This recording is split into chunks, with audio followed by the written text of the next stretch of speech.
जय हिंद। आज का वीडियो काफी मजेदार होने वाला है क्योंकि आज हम लेकर आए हैं आपके लिए पाइथागोरस प्रमेय, यानी कि पाइथागोरस प्रमेय को आज हम सिद्ध करने वाले हैं।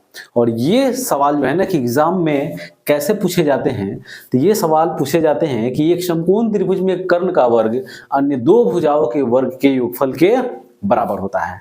और ये सवाल काफी महत्वपूर्ण है क्योंकि अक्सर बोर्ड के एग्जाम में ये सवाल पूछे जाते हैं। तो सबसे पहले हम बात करेंगे कि आखिर ये पाइथागोरस प्रमेय है क्या और इसका नाम पाइथागोरस ही क्यों पड़ा। तो एक समकोण त्रिभुज में सबसे बड़ी भुजा किसको कहते हैं? हम कर्ण को बोलते हैं। तो एक समकोण त्रिभुज में कर्ण का वर्ग अन्य दो भुजाओं के वर्गों के योगफल के बराबर होता है और इसे ही क्या कहा जाता है? पाइथागोरस प्रमेय कहा जाता है। यानी कि ये AC का स्क्वायर बराबर होगा किसके? तो AB square plus BC square के। AC का स्क्वायर किसके बराबर होगा? AC स्क्वायर बराबर हो जाएगा AB स्क्वायर और प्लस BC स्क्वायर, और इसे ही पाइथागोरस प्रमेय कहा जाता है। अब सवाल है कि इसे पाइथागोरस प्रमेय ही क्यों कहा गया?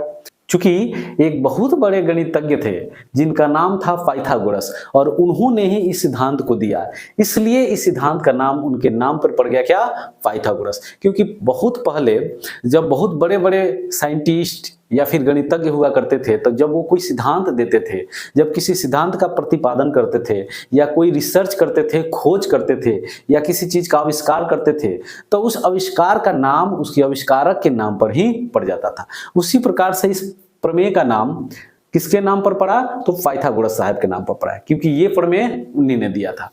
अब आइए हम इस सवाल को सिद्ध कैसे करते हैं ये देखते हैं। एक समकोण त्रिभुज की रचना करना होगा। ABC एक समकोण त्रिभुज हो गया और इसके शीर्ष B से सबसे बड़ी भुजा AC पर क्या करना है? लंब डालना है। और ये BD जो लंब हम डाले हैं AC पर, ये बड़े वाले त्रिभुज को दो त्रिभुजों में बांट दे रहा है। एक त्रिभुज हो गया ADB और दूसरा त्रिभुज BDC। अब हमें करना क्या है इस प्रमेय में सिद्ध करने के लिए? तो इस छोटे वाले त्रिभुज को इस बड़े वाले त्रिभुज के समरूप सिद्ध करना है, फिर इस वाले त्रिभुज को भी इस बड़े वाले त्रिभुज के समरूप सिद्ध करना है, और ये बारी बारी से काम हम करेंगे। तो आइए सबसे पहले हम लिखते हैं विशेष प्रतिज्ञा। और विशेष प्रतिज्ञा में हम क्या लिखेंगे? विशेष प्रतिज्ञा। तो विशेष प्रतिज्ञा में हम लिखेंगे कि माना कि ABC एक क्या है? समकोण त्रिभुज है। माना कि ABC एक क्या है? समकोण त्रिभुज है। समकोण त्रिभुज है जिसका कोण B क्या है? कोण B समकोण है तथा AC क्या है? कर्ण है। तथा AC क्या है? कर्ण है।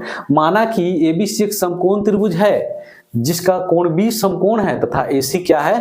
कर्ण है। तो सिद्ध क्या करना है? तो लिखेंगे सिद्ध करना है। सिद्ध हमें क्या करना है? तो AC स्क्वायर बराबर AB स्क्वायर जोड़ BC स्क्वायर। AC स्क्वायर बराबर AB स्क्वायर प्लस क्या हो जाएगा? BC square. अब हमें क्या करना है? रचना लिखना है। चूंकि इसमें रचना भी हुआ है तो रचना में हम क्या लिखेंगे? तो छोटा सा रचना है कि शीर्ष B से BD लंब AC पर डाला। क्या लिखेंगे? शीर्ष B से BD लंब AC पर डाला। अब हमें क्या करना है? प्रमाण लिखना है। तो प्रमाण में हम क्या करेंगे? प्रमाण। आप प्रमाण या उपपत्ति दोनों में से कोई भी लिख सकते हैं, इसका मतलब सेम ही होता है। तो प्रमाण में हम क्या लेंगे? त्रिभुज ADB एवं त्रिभुज ABC में क्या लिखेंगे? त्रिभुज ADB एवं त्रिभुज ABC में। अब ये दोनों त्रिभुज में हमें क्या करना है कि देखना है, ये आप देख सकते हैं त्रिभुज ADB में ये कोण क्या है? 90 डिग्री है। D कोण कितना है? 90 डिग्री। और त्रिभुज ABC में ये B वाला कोण क्या है? 90 डिग्री है। तो क्या लिखेंगे? एंगल ADB बराबर एंगल ABC। क्यों? चूंकि दोनों क्या है? 90 डिग्री है। दोनों कोण कितना है? तो 90 डिग्री, यानी कि एक समकोण है। अब फिर देख सकते हैं ये ए वाला एंगल जो है ना, ये दोनों त्रिभुज में उभयनिष्ठ है। ये वाला एंगल त्रिभुज एडीबी में भी आ रहा है और त्रिभुज एबीसी में भी आ रहा है, तो इसलिए हम क्या लिखेंगे, एंगल बीएडी बराबर एंगल बीएसी, दोनों क्या है, उभयनिष्ठ कोण है, दोनों उभयनिष्ठ कोण है। अब आप देख सकते हैं जब किसी भी समकोण त्रिभुज में या किसी भी त्रिभुज में जब दो कोण आपस में बराबर हो गए तो त्रिभुज क्या हो जाएंगे, समकोणिक हो जाएंगे। त्रिभुज क्या हो जाएंगे, समकोणिक। तो क्या लिखेंगे, इसलिए त्रिभुज एडीबी एवं त्रिभुज एबीसी दोनों क्या है, समकोणिक है, समकोणिक है, समकोणिक है। इसलिए जब दोनों त्रिभुज क्या हो गया, ये समकोणिक हो गया, तो इसके संगत भुजाओं का अनुपात क्या होगा, बराबर हो जाएगा। तो हम क्या लिखेंगे, तो लिखेंगे ए बी बट्टा ए सी और बराबर हो जाएगा ए डी बट्टा ए बी। अब हम क्या करेंगे यहाँ, तो हमें क्रॉस मल्टीप्लिकेशन करना है। क्या करना है यहाँ, क्रॉस मल्टीप्लिकेशन। आप देख सकते हैं ए बी और बटा क्या है, ए सी है। ए बी बटा क्या है, ए सी। ए बी बटा ए सी ये बराबर किसके है, तो ए डी बटा ए बी के, यानी कि ए डी बटा किसके, ए बी के, यानी कि दोनों त्रिभुज के संगत भुजाओं का अनुपात क्या होगा, आपस में बराबर।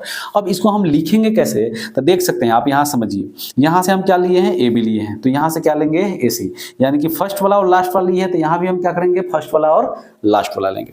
फिर हम क्या किए हैं, तो यहाँ लिए हैं ए डी, दोनों शुरू वाला लिए हैं लेटर, तो इसमें भी क्या करेंगे, हम दोनों शुरू वाला लेटर लेंगे, और इस तरह से आप अनुपात लिख सकते हैं। तो क्या हो गया, ए बी बटा ए सी बराबर ए डी बटा ए बी। अब हमें क्रॉस मल्टीप्लिकेशन करना है, तो ए बी से हम ए बी में गुना करेंगे तो क्या हो जाएगा, ए बी स्क्वायर और बराबर हो जाएगा क्या, तो ए डी गुणा ए सी, या ए सी गुणा क्या लिखेंगे, ए डी, ए डी गुणा ए सी। और ये हो गया समीकरण फर्स्ट, ये क्या हो गया, समीकरण फर्स्ट। अब हमें क्या करना है, अब पुनः हम क्या लिखेंगे, पुनः त्रिभुज, इस बार हमें कौन सा त्रिभुज लेना है, तो ये छोटा वाला त्रिभुज, और फिर ये बड़े वाला त्रिभुज को हमें क्या करना है, समकोणिक सिद्ध करना है। तो बीडीसी क्या लिखेंगे, बीडीसी एवं त्रिभुज ए बी सी में, बीडीसी एवं त्रिभुज एबीसी में। अब देख सकते हैं बीडीसी में ये डी एंगल क्या है, समकोण है, और एबीसी में ये बी कोण क्या है, समकोण है। तो हम लिखेंगे क्या, एंगल बीडीसी, बीडीसी बराबर एंगल एबीसी। क्यों, तो चूंकि दोनों क्या है, दोनों कोण समकोण है, 90 डिग्री है, दोनों कोण क्या है, 90 डिग्री है। अब हमें क्या करेंगे, तो अब इस एंगल की बात कर लेते हैं। ये सी एंगल जो है ना, ये दोनों त्रिभुज में है, ये छोटा वाला त्रिभुज में भी आ रहा है और बड़ा वाला त्रिभुज में भी आ रहा है, तो ये क्या हो गया, उभयनिष्ठ कोण हो गया। क्या हो गया, उभयनिष्ठ कोण। तो हम लिखेंगे क्या, एंगल BCA या BCD लिख सकते हैं। क्या लिखेंगे, BCD, एंगल BCD बराबर हो जाएगा एंगल BCA, BCA के।